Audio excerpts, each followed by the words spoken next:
अग्निवीर को लेकर बीएसएफ का बहुत बड़ा फैसला सामने आया है। यह फैसला बीएसएफ की तरफ से लिया गया।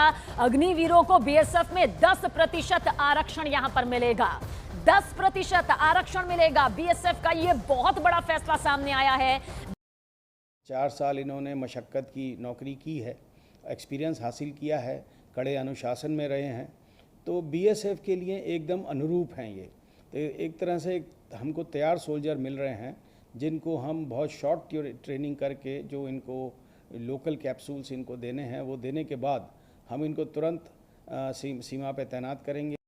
साहब जय Hind. Colonel SS Pathania sir, जय हिंद, बहुत बहुत शुक्रिया समय दिया। Jai Hind, Rajesh, it's always great. Chalo, let's interact on the today's issue which you have chosen.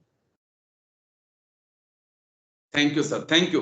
बहुत खुशी होती है जब आप जैसे पूर्व सैनिकों के साथ, मेरे बड़े सीनियर्स के साथ मेरी बातचीत होती है। मुझे उम्मीद होती है कि तमाम मेरे जो सवाल हैं उनका जवाब मुझे आप लोगों से मिल जाता है। सर हाल ही में थोड़ी देर पहले थैंक यू सर, थोड़ी देर पहले एक बड़ी अपडेट आ रही है। गृह मंत्रालय की तरह होम मिनिस्ट्री की तरफ से कहा गया है कि सीएपीएफ में 10% कोटा जो है दिया जाएगा। इससे पहले तमाम सीएपीएफ के जो डीजी थे वो सामने आए थे, उन्होंने कहा था, लेकिन जो गृह राज्य मंत्री हैं नित्यानंद राय, उन्होंने आज संसद में बात कही और उसके बाद गृह मंत्रालय की तरफ से बात कही गई कि यस 10% कोटा दिया जाएगा अग्निवीर को। जब सीएपीएफ की भर्तियां होंगी उसमें सीआईएसएफ है, बीएसएफ है, असम राइफल है, सीआरपीएफ है, तमाम उसमें हम गिन सकते हैं। अब बस यहीं से मेरे सवाल शुरू होते हैं सर कि 10% कोटा तो पहले भी एक रेगुलर सोल्जर जो 17 साल 15 साल 20 साल करके आता था उससे दिया जाता था। क्या उसी कोटे में अग्निवीर को फिट करने की तैयारी है या फिर अलग से कोटा दिया जा रहा है? कुछ पॉइंट क्लियर होगा सर? जी, देखिए इसमें क्या होता है राजेश जी कि तमाम स्टेट के अंदर जब एक फौजी अपनी कलर सर्विस पूरा करके आता है 15 साल के बाद, 17 साल के बाद, या जेसीओ रैंक में, या 24, 26, 28 साल के बाद जब भी वो घर आता है, तो हर एक स्टेट ने एक कोटा दिया होता है जो वेरी करता है कि हर एक स्टेट में गवर्नमेंट जॉब के अंदर उतनी वैकेंसी रखी जाती है। अभी ये मैं आपको बता देता हूँ कि हिमाचल और पंजाब में और शायद हरियाणा में भी तकरीबन 13 से 14% है। और अगर हम जम्मू कश्मीर की बात करते हैं तो ये यहाँ पे 6% है। और 6% जो है वो हॉरिजॉन्टल बेसिस पे है कि अगर इस साल उनको वैकेंसीज वो फुलफिल नहीं कर पाते हैं तो वो वैकेंसी जो है कैरी फॉरवर्ड नहीं की जाएगी। इसके ऊपर मैं कई बार ये इशू रेज कर चुका हूँ कि, और दूसरी जो सबसे बड़ी बात ये है कि इसका डाटा कभी शेयर नहीं किया जाता। मान लीजिए 100 में से 14 वैकेंसी जो है वो जानी है, depending on the availability of the job in the government sector in different states, they must tell the people कि हमारे पास इतनी वैकेंसी थी और इतनी हमने अवेल की है।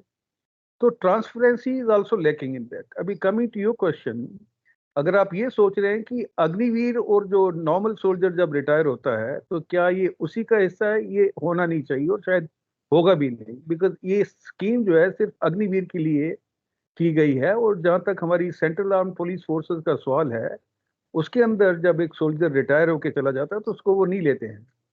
पहले ये ट्रेंड था कि जो फौज से रिटायर होके आते थे अफसर, जेसीओ, वो सीएपीएफ में, उन दोनों इनको सीएपीएफ ही नहीं बोलते थे, उनको अलग अलग बीएसएफ, सीआरपी, उनके अंदर लोग जाते थे and they used to do very well. But उसके बाद इन लोगों ने ये रियलाइज किया कि ये तो हमारे अंदर घुस के और हमसे ही ज्यादा अच्छा काम कर रहे हैं, तो उन्होंने इसको रिप्रेजेंट करके इसको बंद करा दिया। तकरीबन 15, 20, 30 साल पहले ये परंपरा थी। तो ये अभी आपका जो सवाल है कि अग्निवीर का कोटा जो है वो अलग से होगा, होना भी चाहिए, because they can't bite into the vacancies which are meant there for the ex-servicemen.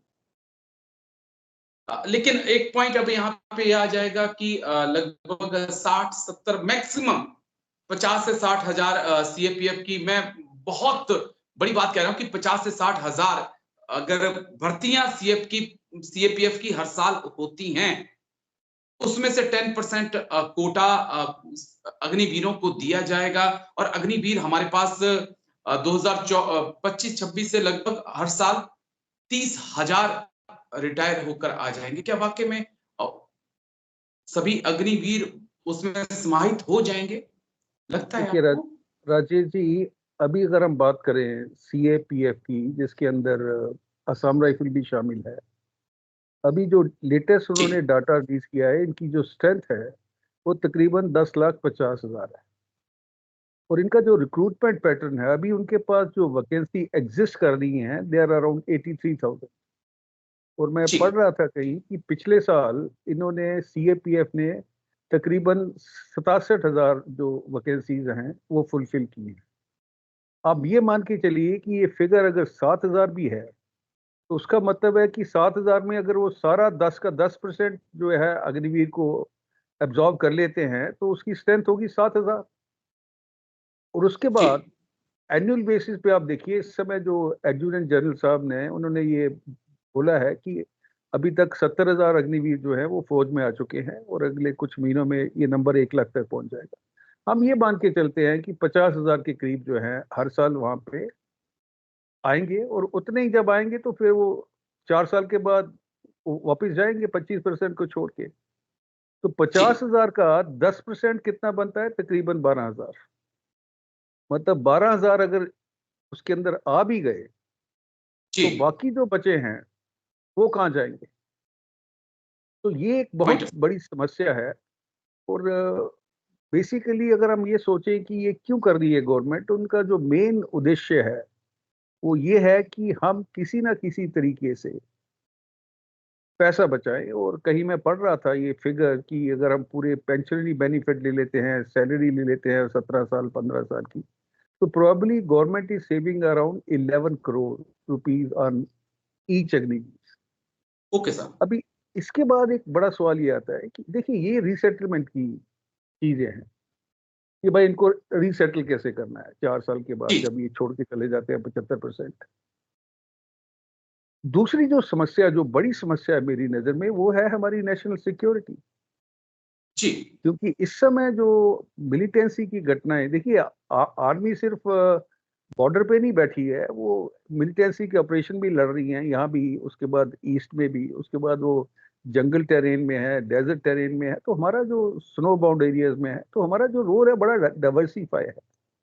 और ये जी भी अभी प्रपोजल चल रहा है कि इसके अंदर कुछ वो रिवीजन करेंगे 7-8 साल के बाद। मैंने ये कहीं सुना था कि अभी इनकी जो एब्जॉर्प्शन रेट है वो 60% कर देंगे, टेक्निकल वालों के लिए 70% कर देंगे। अभी आप 7-8 साल एक बंदे को ट्रेन करने में लगा जाते हैं, और जब वो पूरी तरह से सोल्जर बन जाता है, आप उसको बाहर का रास्ता दिखा देते हैं। तो इट डजंट जेल। बिल्कुल सर। तो हमें ये दोनों इशू जो हैं, नेशनल सिक्योरिटी और ये रिसेटलमेंट, इनको मिक्स नहीं करना चाहिए। मेरा जो कंसर्न है वो है हमारी नेशनल सिक्योरिटी के ऊपर। मेरा एक पॉइंट सर, क्योंकि आपने हिमाचल की बात की, मैं भी वहीं से बिलोंग करता हूँ। लगभग 13-14%, 10 से 15% के बीच हिमाचल गवर्नमेंट तमाम जॉब्स में देती है।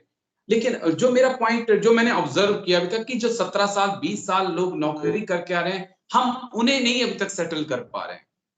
सही हम उन्हें सही। सेटलमेंट नहीं दे पा रहे हैं सर। अगर ऐसा होता तो मेरे फौजी भाई आज सिक्योरिटी गार्ड बनकर खड़े नहीं होते तमाम कंपनीज में। और बहुत दुख होता है वो देखकर, बहुत दुख ये होता है वो देखकर, सच कहूं तो। तो राजेश ये जी, एक कड़वी सच्चाई है सर। मुझे लगता है कि इसके ऊपर कोई बात नहीं करना चाहता, लेकिन ये सच है सर। देखिए मैं तो डेली बेसिस पे मेरा लोगों से इंटरेक्शन होता रहता है। और अब ये जो बात बोल रहे हैं सिक्योरिटी गार्ड वाली, वो 9-10 हज़ार पे आपको देंगे, 12 घंटे काम करवाते। अभी आप ये सोचिए बिल्कुल कि सर। एक सोल्जर सोल्जर अपना यूथ देके, best of his life he gives to the army और arm forces, and then he is left to defend for himself, which is quite concerning and quite painful. I agree with you on that issue. तो ये कुछ चीजें होती हैं जिनको हिलाना नहीं चाहिए, जिनको let their status को be there. And to my mind, Agniveer is one of the scheme which needs to be scrapped off as early as possible in the national interest and also in the interest of the youth of the country.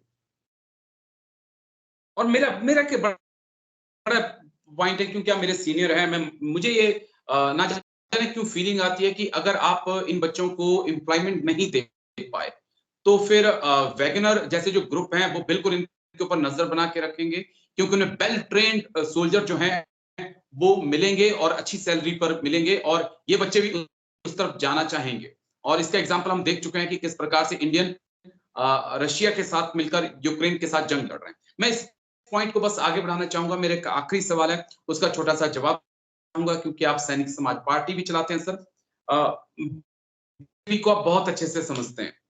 क्या कारण है कि तमाम युवा नहीं चाहते हैं, अग्निवीर को पसंद नहीं कर रहे हैं, तमाम आप सीनियर जो हमारे अधिकारी हैं वो भी पसंद नहीं कर रहे हैं, बड़े बड़े 4 star general 3 star general sir भी ये चीजें कह रहे हैं। सरकार क्यों अपने फैसले पर अड़िग है? सरकार को नहीं पता है कि हमें टू फ्रंट वॉर की तरफ जाना है, या हम जा रहे हैं उस तरफ, या फिर आंखें बंद कर रखी है?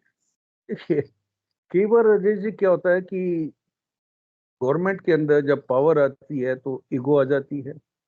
ईगो जो है आपकी जो सेंस ऑफ लॉजिक है उसको कई कोने में उठा के रख देती है। अभी आप 2 फ्रंट की बात कर रहे हैं, हम 2.5 फ्रंट की भी अगर बात करें, इंसर्जेंसी मिलिटेंसी को उसके अंदर मिला के, तो ये गवर्नमेंट इसको क्यों नहीं करना चाहती है? क्या इसके अंदर वो रिवीजन प्लान कर रहे हैं? टू माय नॉलेज आर्मी को ये टास्किंग मिल चुकी है, तो वो एक्सपेरिमेंट कर रहे हैं इसके ऊपर कि अगर ज्यादा रोष आता है, ज्यादा लोग गुस्सा करते हैं, ज्यादा प्रॉब्लम आती है। मैं आपको एक छोटा सा एग्जांपल दे रहा हूँ। यहाँ पे एक डिफेंस एकेडमी है जो सोल्जर्स को रिक्रूटमेंट की ट्रेनिंग देती थी। वहां पर पहले जो बैचेस आते थे अग्निवीर शुरू होने से पहले, वो तकरीबन डेली बेसिस पे वो 33 या 34 बैचेस को चलाते थे। अभी लोगों का अग्निवीर से इंटरेस्ट इस हद तक कम हो चुका है कि 33 या 34 की वजह अभी सिर्फ 1 या 2 बैच चल रहे हैं, क्योंकि कोई भी जो सेंसिबल लड़का है उसको ये लगता है कि अग्निवीर बन के मेरा फ्यूचर तो अनसर्टेन है, और इन्हें लाइटर मोड इनको कोई लड़की भी देने को तैयार नहीं है। ये भी आपने पढ़ा होगा, कई एंगेजमेंट टूटी है। और सबसे बड़ी बात यह है कि इनको लगता है कि जब ये सीआरपीएफ में जाएंगे तो ये 60 साल तक नौकरी करेंगे, इनका पूरा जो जिंदगी है वो एक सिक्योर एनवायरनमेंट निकलेगी, तो why to take that chance. उससे क्या हुआ है कि the quality of people who to come to the army वो भी बहुत नीचे आ चुकी है। लेकिन हमारे देश के अंदर पॉपुलेशन इतनी ज्यादा है कि लोगों को घूम फिर के यहाँ आना पड़ता है, और गवर्नमेंट उसको पब्लिसाइज कर रही है, तो which is again not in the interest of nation. Okay sir, thank you colonel S S Pathania sir, आपने समय दिया और इतनी बारीकी से समझाया सर। Thank you sir. Thank you very much. Bye bye. God bless.